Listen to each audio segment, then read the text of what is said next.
ہے کہ سعودی عرب میں چاند نظر آ جاتا ہے اور ہمارا نظر نہیں آتا.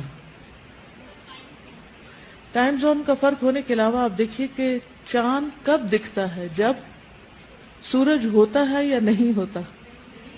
نہیں ہوتا. سعودی عرب میں سورج ہم سے 2 گھنٹے بعد غروب ہوتا ہے، یہ معلوم ہے نا آپ کو، یعنی 2 آورز کا ڈفرنس ہے، ٹائم ڈفرنس. تو 2 گھنٹے پہلے یعنی اس وقت اگر 7:15 بجے سورج غروب ہو رہا ہے تو ہمیں 5:15 بجے چاند دیکھ لینا چاہیے. نظر آئے گا؟ کس کس کو نظر آئے گا 5:15 بجے چاند؟ نہیں نظر آئے گا. لیکن بائی دا ٹائم چاند سعودی عرب تک پہنچے گا تو وہاں کیا ہو چکا ہوگا؟ 7:15 ہو چکے ہوں گے، مغرب ہو چکی ہوگی، اور مغرب سے تھوڑی دیر پہلے وہ اگر چاند دیکھنے کی کوشش کریں گے تو انہیں چاند نظر آ سکتا ہے جو ہمیں نہیں آ سکتا. اس لیے ہمیشہ ہم ایک دن پیچھے ہوتے ہیں. اور چونکہ نبی صلی اللہ علیہ وسلم نے ہمیں یہ سکھایا کہ چاند دیکھ کے روزہ رکھو، اس لیے ہم ایک دن اور موج کر لیتے ہیں. مجھے ہمیشہ پاکستان میں ایڈڈ بینیفٹ یہ نظر آتا ہے ایک دن پیچھے ہونے کا کہ زیادہ اچھی طرح تیاری ہو جاتی. لاسٹ مومنٹ تک بھی ہم تیاری کرتے رہتے ہیں لیکن ساری تیاری مکمل نہیں ہوتی. جسمانی تیاری، ذہنی تیاری، روحانی تیاری، کئی اعتبار سے ہمیں تیار ہونا ہوتا ہے. اس طرح جب ایک دن اور ملتا ہے مہلت کا تو مجھے بہت غنیمت لگتا ہے کہ اللہ تیرا شکر ہے کہ ایک دن اور مل گیا. پھر سوچتی ہوں کہ کیا موت کے وقت بھی 1 گھنٹہ 1 دن اور ملے گا کہ مزید کچھ کر سکوں؟ تو اس کے لیے مجھے آج ہی کچھ کرنا ہے. پھر اگلی بات یہ ہے کہ چاند دیکھ کر روزہ شروع کرنے اور چاند دیکھ کر ختم کرنے کے لیے اس وقت حاضر علاقے یا ملک کا لحاظ رکھنا چاہیے. اس کا کیا معنی ہے؟ جس علاقے میں آپ رہ رہے ہوں وہاں کا اعتبار کرنا چاہیے. اس کی کیا حکمت ہے؟ کیونکہ اگر انسان کو اس کی اجازت نہ دی جاتی تو انسان کے اوپر ایک بہت بڑی مشقت ہو جاتی. اب تو آپ دیکھیے کہ ایسے وسائل الحمدللہ موجود ہیں کہ جس کی وجہ سے آپ کو خبریں فوراً مل جاتی ہیں. لیکن آج سے 100 سال پیچھے چلے جائیے، اس وقت لوگ کیا کرتے؟ ان کے پاس ریڈیو بھی نہیں تھا، یا اگر ریڈیو تھا بھی، مسئلہ مجھے نہیں یاد کہ ریڈیو کب ایجاد ہوا ہے، 100 سال ہو ہی چکے ہوں گے اندازاً. تو باقی ذرائع ایسے نہیں تھے کہ انسان، ایک شخص اگر کسی ایسے کانٹیننٹ میں دیکھ لیتا ہے کہ جہاں اس وقت چاند نظر آ سکتا ہے اور دوسرے کو نظر نہیں آ سکتا اس مطلع کی تبدیلی کی وجہ سے، تو ایسے میں اس کو اس بات کی تکلیف نہیں دی گئی کہ وہ اس کو جا کے فالو کرے.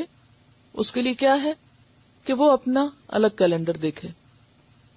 اگلی بات ہے کہ دوران رمضان ایک ملک سے دوسرے ملک سفر کرنے پر اگر مسافروں کے روزوں کی تعداد حاضر علاقے میں ماہ رمضان کے روزوں کی تعداد سے زائد بنتی ہو تو زائد دنوں کے روزے ترک کر دینے چاہیے یا نفل روزے کی نیت سے رکھنے چاہیے. اگر تعداد کم بنتی ہو تو عید کے بعد مطلوبہ تعداد پوری کر لینی چاہیے.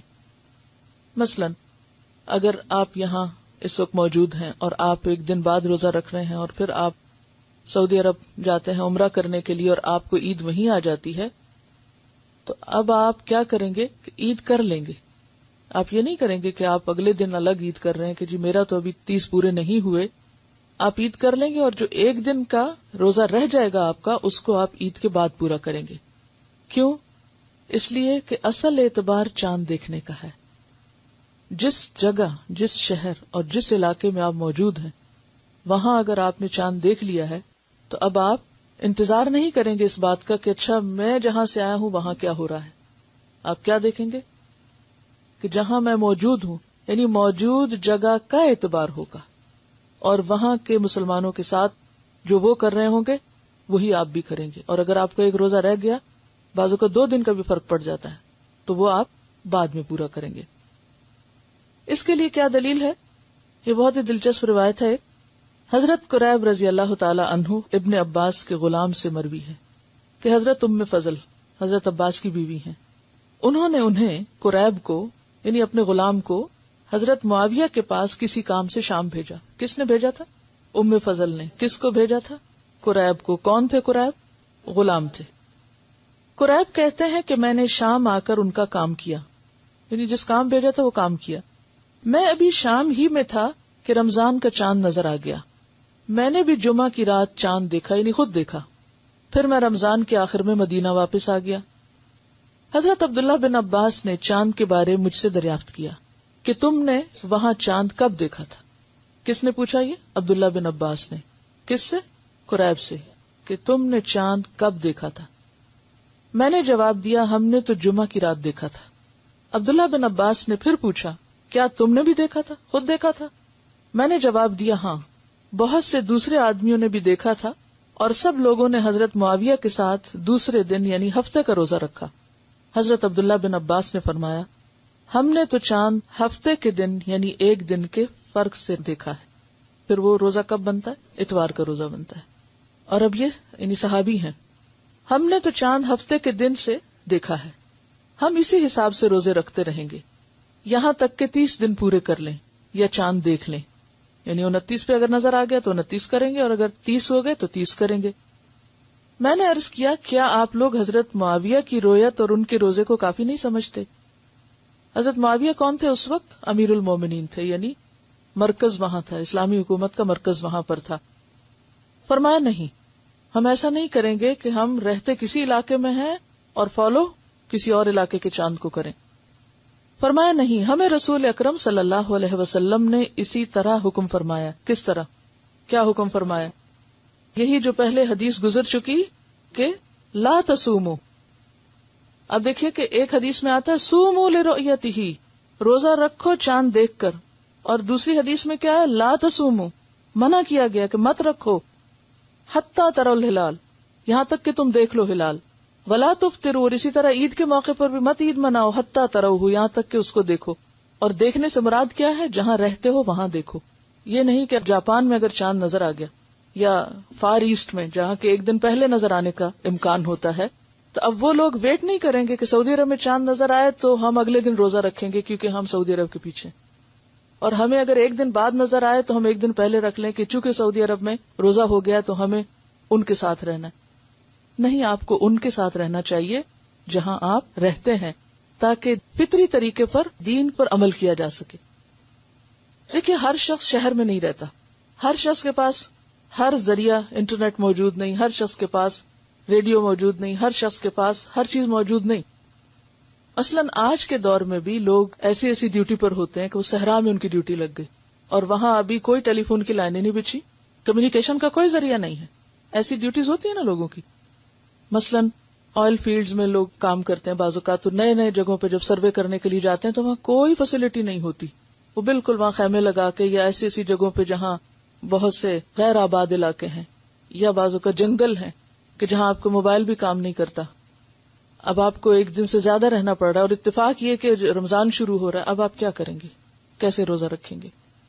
چاند دیکھ کر. اور اب آپ کہیں کہ بادل ہیں، چاند تو دکھ ہی نہیں رہا، اب کیا کریں گے؟ 30 پورے کر لیں گے کہ چاند نہیں دکھا. کیونکہ یہاں آپ دیکھیے کہ ایک حدیث کہتی ہے چاند دیکھ کر روزہ رکھو، اور دوسری کیا کہتی ہے؟ روزہ نہ رکھو جب تک کہ چاند نہ دیکھو. اور تیسری کیا بتاتی ہے کہ رؤیت کس علاقے کی ہوگی؟ عبداللہ بن عباس کے. اور انہوں نے گواہی لی باقاعدہ قریب سے کہ تم نے واقعی دیکھا تھا، کہ تمہارا مطلب اور تھا اور ہمارا مطلب اور ہے. اسلامی کیلنڈر دیا ہی اس لیے گیا ہے کہ ہر علاقے کے لوگ اپنے اپنے آسانی اور سہولت کے مطابق روزہ رکھیں اور پھر ان کے اندر ایک اجتماعیت بھی پیدا ہو. اب آپ دیکھیے کہ اگر کچھ لوگ کہیں ہم سعودی عرب کے ساتھ ہیں، کچھ کہیں ہم ایران کے ساتھ ہیں، کچھ کہیں ہم پاکستان کے ساتھ ہیں، کوئی انڈیا کے ساتھ ہے اور کوئی انڈونیشیا کے ساتھ ہے اور کوئی کہیں آسٹریلیا کے ساتھ ہے، تو حال کیا ہوگا؟ ہاں، سب اتحاد ختم ہو جائے گا. اور پیچھے ہم بہت دفعہ بات کر چکے ہیں کہ اتحاد کا ختم ہونا یہ بھی مسلمانوں پر عذاب کی ایک شکل ہے، کیونکہ اس سے دلوں میں عداوتیں اور نفرتیں پیدا ہوتی ہیں. اور پھر ایک اور بات ہے، چلیے مان لیا آپ نے اجتہاد کیا اور آپ نے کہا جی اب تو دور یہ آ چکا ہے، حالانکہ اسلام کسی دور کا پابند نہیں، آپ کا دل اس میں لگے جی چونکہ سعودی عرب میں نظر آ گیا اس لیے میں اس کے مطابق رکھ رہی ہوں. یہ آپ کا اپنا ایک ذاتی فعل ہے. اس کی بنیاد پر آپ دوسرے کو مجبور نہ کریں اور اس بنیاد پر آپ اختلاف نہ کریں اور حقیر نہ سمجھے دوسروں کو جو ایسا نہ کریں، کیونکہ وہ ایک دلیل کے ساتھ، اور دلیل بالکل واضح بخاری اور مسلم کی روایت ہے اور گولڈن چین ہے جس میں یہ بیان ہوا ہے کہ رؤیت کے ساتھ رکھنا ہے. تو رؤیت سے مراد اپنی رؤیت ہے، اپنا مطلب ہے، نہ کہ کسی اور کی. کیونکہ یہ تو انڈرسٹوڈ بات ہے نا، پورے گلوب پر ایک وقت میں نہ سورج دکھ سکتا ہے اور نہ چاند دکھ سکتا ہے. تو اگر ہم لوگوں کو اس چیز کا پابند کریں گے تو اس کا نقصان کیا ہوگا؟ دین مشکل ہو جائے گا، دین مشکل ہو جائے گا. تو فطرت پر ہی سب کو رہنے دیں. اور مسلمانوں کی تو بڑی ایک آبادی جو پڑھی لکھی بھی کوئی نہیں ہے کہ وہ کتابیں پڑھ کے کچھ سیکھے، وہ تو مطلع کو دیکھ کر ہی اپنے کیلنڈر کا آغاز کرتی ہے. پھر اسی طرح ہم یہ دیکھتے ہیں کہ رمضان کی پہلی تاریخ کے چاند کے بظاہر چھوٹا یا بڑا ہونے سے شک میں نہیں پڑنا چاہیے. بعض لوگ اس پر بھی بہت حجت بازی کرتے ہیں نا کہ چاند اتنا بڑا نظر آ رہا ہے اور وہ کیا ہے، پہلی کا نہیں ہو سکتا، یہ دوسری کا ہوگا. اور اس کے بڑا یا چھوٹا نظر آنے کی وجہ بعض اوقات یہ نہیں ہوتی کہ وہ پہلی یا دوسری کا ہے، اس میں مطلع کا فرق ہو جاتا ہے. اب دیکھیں کہ چاند نظر آنے کا جو وقت ہوتا ہے وہ بہت تھوڑا ہوتا ہے، یعنی مغرب کے آس پاس تھوڑا سا پہلے نظر آئے گا، تھوڑا سا بعد، اور فوراً غروب ہو جائے گا. اب اس میں آپ دیکھیے کہ جب راتیں لمبی ہونے لگ جائیں اور رات جلدی شروع ہو جائے اور دن چھوٹے ہونے کی طرف، جیسے آج کل سپٹمبر اور اکتوبر ہے، تو اس میں امکان اس بات کا ہوتا ہے کہ وہ پہلے سے ہی طلوع ہو کر غروب ہو گیا، اس سے پہلے کہ آپ کی مغرب کا ٹائم ہوتا وہ آلریڈی گون، اور آپ اس کو پھر دیکھ نہیں سکے. پھر یہ ہے کہ اس کے بارے میں حدیث ہے، مسلم کی روایت ہے. حضرت ابو البختری کہتے ہیں ہم عمرے کے لیے مدینہ سے روانہ ہوئے. جب نخلا کے مقام پر پہنچے تو سب نے نیا چاند دیکھا. کچھ لوگوں نے کہا یہ تو تیسری رات کا چاند لگتا ہے بڑا ہونے کی وجہ سے. کچھ لوگوں نے کہا دوسری رات کا لگتا ہے. ہماری ملاقات حضرت عبداللہ بن عباس سے ہوئی. ہم نے ان سے کہا ہم نے چاند دیکھا ہے. کچھ لوگوں نے اسے تیسری رات کا کہا ہے، کچھ نے دوسری رات کا. حضرت عبداللہ بن عباس نے پوچھا تم نے کون سی رات کا چاند دیکھا تھا؟ ہم نے بتایا فلاں فلاں رات دیکھا تھا. تو کہنے لگے کہ رسول اللہ صلی اللہ علیہ وسلم کا ارشاد ہے